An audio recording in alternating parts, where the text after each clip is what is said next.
Hello everyone, welcome to BayernNow, the ultimate Bayern fan channel.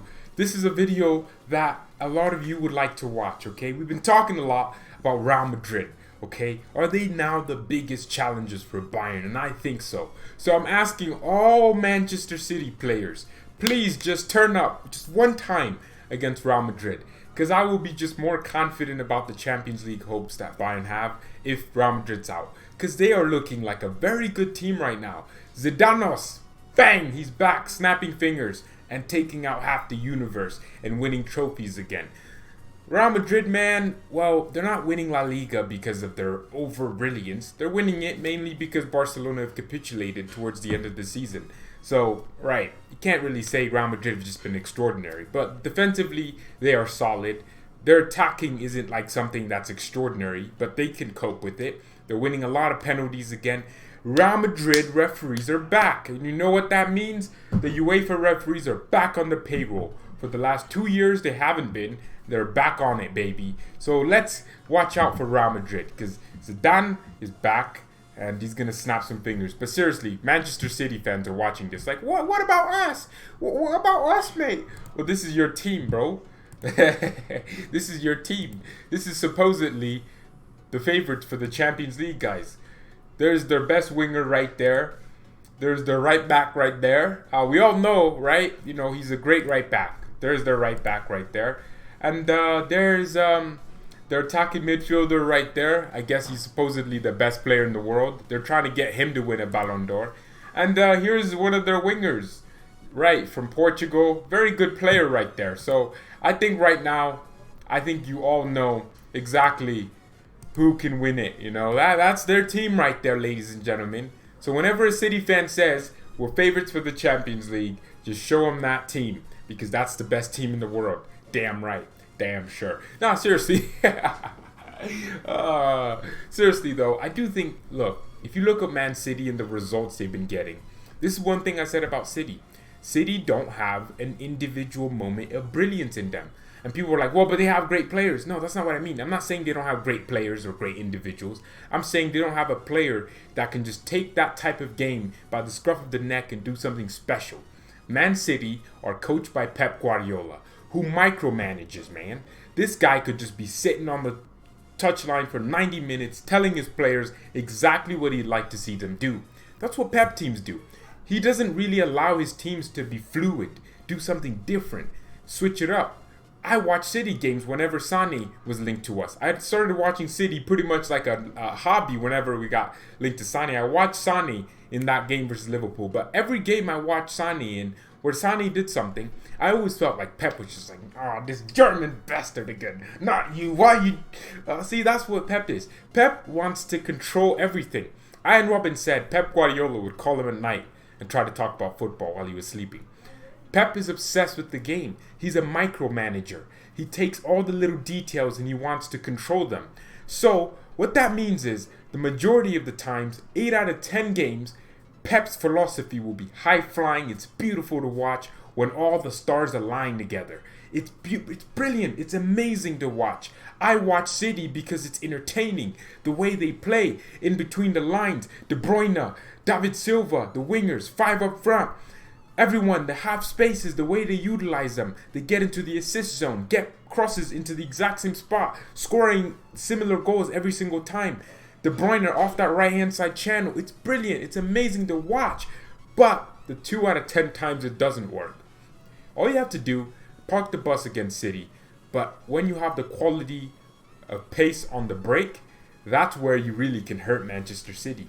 Because technically, their defending has been poor this season. But people look at it, they're like, well, City haven't conceded that many goals. It's never about the amount of goals they concede. Bayern didn't concede a lot of goals under Pep either. It's about the manner and timing of those goals.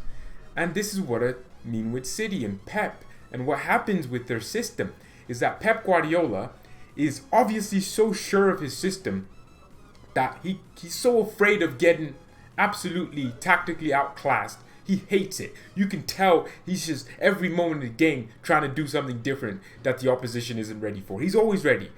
But that one manager, that one game that doesn't work, the 2 out of 10 times it doesn't work, I feel like Pep is clueless. I feel like he doesn't like that. Bayern Munich went to Barcelona in 2015. We had no wingers fit. Guess what Pep went and did? Did he go and just go, you know what? It's Barcelona, Lionel Messi, Suarez, Neymar in their prime. Let's just reserve our pressing. Let's, just contain them. Try and lose 1-0. Obviously, you want to win. But let's try and nick a 1-1 victory or 1-1 draw, an away goal. Let's try and just keep the scoreline respectable so that when we go to the Allianz and our players are more fit, we can then go at them and gegenpress. You know what Pep did? Pep was like, nope, I'm just going to go gegenpress Barcelona with Bastian Schweinsteiger on the left, Müller on the right, Thiago on the right wing, bing, bing, bang. Some weird position Pep made up. Lewandowski up top.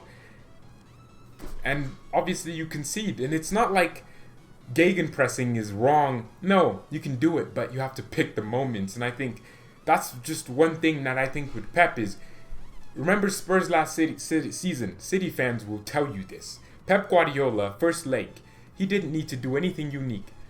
Man City were away from home to Spurs. Spurs weren't better than City on the night. But guess what Pep did? He just went and changed everything. He went and just got De Bruyne, all these different tactical changes. I don't remember what exactly he did. Even Real Madrid this season. If you watch that first leg, Pep Guardiola decided to play with no striker to contain Real Madrid in some weird way and to move the ball and control possession and crowd the midfield, which worked because he won the game. But what happens when it doesn't work? And that's what I mean. I don't hate Pep Guardiola. I just think he has this thing about him where I don't like watching it maybe 2 out of 10 times. It's boring sometimes to do the exact same thing. Look at Man United. How many times have they beaten City this season with the exact same tactics, with the exact same style of play? Have United been over brilliant? No. If you watch City games a lot of the times, it's 70% possession to City. They're creating chances. Sometimes they're not creating chances. They just have the ball, which is called useless possession. But they have the ball. They're moving about, bang, bang, bang, side, trying to break the lines. And then all it takes is one little tackle, bang, long ball behind, Rashford's through, and it's a goal, and it's 2-0 to United within 15 minutes. And City have had like 80% possession. That's what I mean, that moment. We won't talk about Atletico Madrid because a lot of those goals that they scored, especially when Pep was here for 3 years, Real Madrid, even Barcelona 2015. Barcelona, we had more possession than Barcelona, but it didn't mean anything, especially when you're away at the Camp Nou. How do you have more possession than Barcelona, man? Not many coaches want to do that because you have to do something with that possession, because if not, they hit you on the break. But a lot of the goals Bayern conceded were counter-attack goals under Pep. And they didn't concede that many, but it's about, like I said, the timing and manner of which those goals are conceded. It's not about the amount, it's about the timing and manner. And I'm seeing the same thing with City. They're slowly doing this. I mean, can anyone explain to me how you go to a game against Arsenal with Aubameyang, Nicolas Pepe, and Lacazette on the break with some decently creative midfielders that Arsenal have? How do you go into that game? Press Arsenal high up the pitch. That's normal. Okay, but why do you want to play high line? Why? Okay, play them offside. But do you have the center backs for it if that high line was broken? See, the thing is, Liverpool play high line, but Van Dijk's recovery pace is amazing. Gomez's recovery pace is amazing. They have Alisson, who's very okay at coming up his line. They have Robertson, who has the pace, and Alexander-Arnold. They have pace to deal with it. They have Henderson, who can come back and recover and just create solidity. But also Bayern, we play high line. Manuel Neuer, greatest goalkeeper of all time. Don't care what anyone says. But we play that high line because of him, and also because we have Alaba fast. Niklas Süle's coming back. That's always just going to help us because of his pace as well. Pavard's athleticism, Alphonso Davies' pace. You have players that can get back in case of any counterattacks. But Man City don't have any of that. RB Leipzig play a high line. Guess what? They have Upamecano, Konate, Orban. They have the pace of Klosterman, who's one of the fastest players in Germany in his age range, I think. He was a sprinter. They have Angelino, pace to help recover. But most importantly, they're well drilled on how to keep the offside trap. Man City aren't like an offside trap team. They just play a high line because they can. Because they press high. They're not like offside. Look at Liverpool. Liverpool literally, Van Dijk is literally offside by an inch because they know VAR is there. So Man City don't really play like the offside trap that much. But what they are doing is playing a stupid high line without any fast, pacey defenders to get back or any good defenders. Mendy ain't some good defender, nor is Kyle Walker. So that's what I mean when I say Pep is very weird. So that's why I'm confident that if Bayern were to play City, we would show them what we could do. But Real Madrid are the real ones I'm scared of. Zidane is back. The pragmatic football, fluid football is back. He's back to just winning referees over. Man, he must be just having some news on these referees or kissing them behind the scenes. Zidane might be homo. You never know, because how are these referees getting these decisions? Seriously, with me, I just feel like, you know what? If Bayern don't win the Champions League, I'm not going to die. We didn't win it last year. I'm not going to die. We didn't win it the year before. We didn't win it the year before. I'm not going to die, okay? I've never watched Bayern win the Champions League. I didn't die in any of those years. I'm fine, all right? So I'm not going to die. But I have confidence that if we play to our game, we will. And that's one thing with playing a team like Real Madrid, who you have to almost play into their hands. You have to just allow yourself to get carried away. A lot of teams start very well against Real. You're like, dang, they can really get a result. They're moving the ball around. But if you don't take your one chance that you get in the first 20 minutes, because you're not going to get many chances against a team like Real Madrid, what Bayern need to do is be very clinical. And I'm glad we have Kimmich, we have Gnabry, players that only play for the big games. Well, in terms of scoring goals, Kimmich only really scores when it's like on him. I think it was last season, Kimmich scored like a very nice goal. And I think that's where we started drawing the game, and then we won it eventually. Under Niko Kovac too, so that's even crazier. Kimmich also scored 2 goals against Real Madrid in both legs. One goal in one leg and another in the other leg. But that's what it means to be a big game player. Gnabry only cares about scoring in the Champions League at this point. Seriously, we have big game players, and that's what I meant when I said big game players. A player that just only cares about the special occasions. That when they hear the Champions League anthem, they're just like, yeah, I'm here, man. I'm ready to go. Look, we could say all this and Bayern just completely go and just ruin it and bottle the Champions League. Because look, at the end of the day, who are favorites for the Champions League? Bayern Munich. So that means the Champions League winning, whether or not we do, is in our hands. If we don't win this Champions League, it's in Bayern's hands.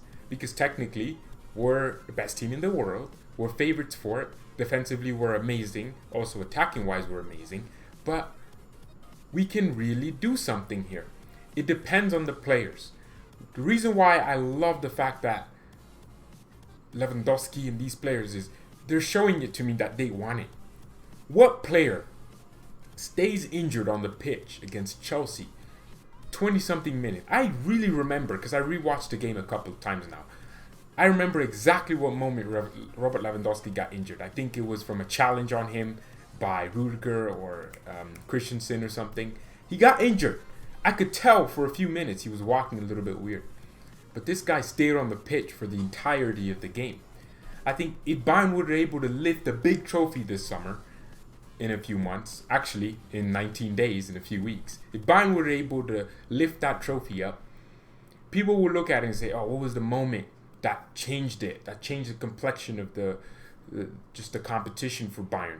People will say Robert Lewandowski playing through an injury just to make sure his team got through the line.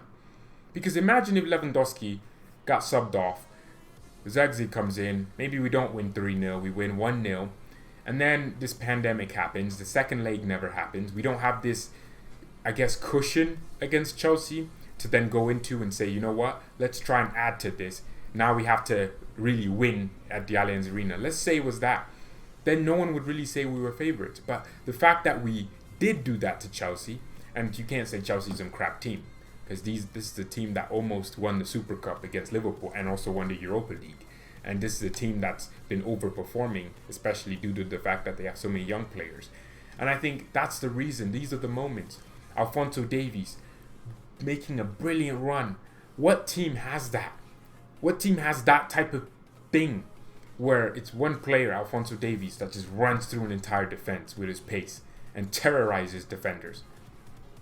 If we played Real Madrid, Carvajal's going to have to start freaking really drying his bed sheet because he's going to piss the bed, man. Because Davies is going to be all over it now. I'm playing. Look, I just love this, though. I can't wait.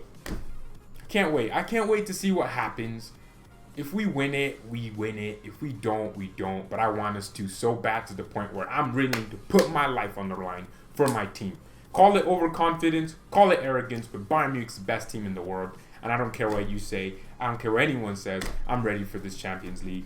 And I think Real Madrid are now the big favorites. Well, not big favorites. They're one of the favorites for it. Even more than City. That's why I hope City beat Real Madrid. But I can just know what will happen. Zidane will just find something to do. And Pep will try to change everything up completely. Real Madrid will figure it out. They'll score 2 goals and City will be out. No, I hope Real Madrid score 1 goal because City have 2 away goals. I think it could be a 1-0 win. Look, Man City just have to turn up, man. Please, City, please. Come on, City.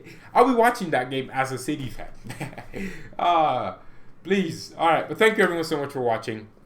Make sure you subscribe to the channel. We're getting closer and closer to 2,000 subscribers. Right. Not 1,700, 2,000. Aim higher, aim bigger. But thank you, everyone. Mia san mia, and peace. Oh, yeah, also the players are back in training, so they'll know what's up. They'll know something's on the line. Hansi Flick will want to win it, too.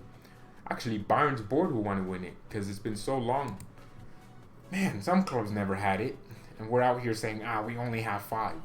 Not only. We have 5. That's a lot of... that's a lot.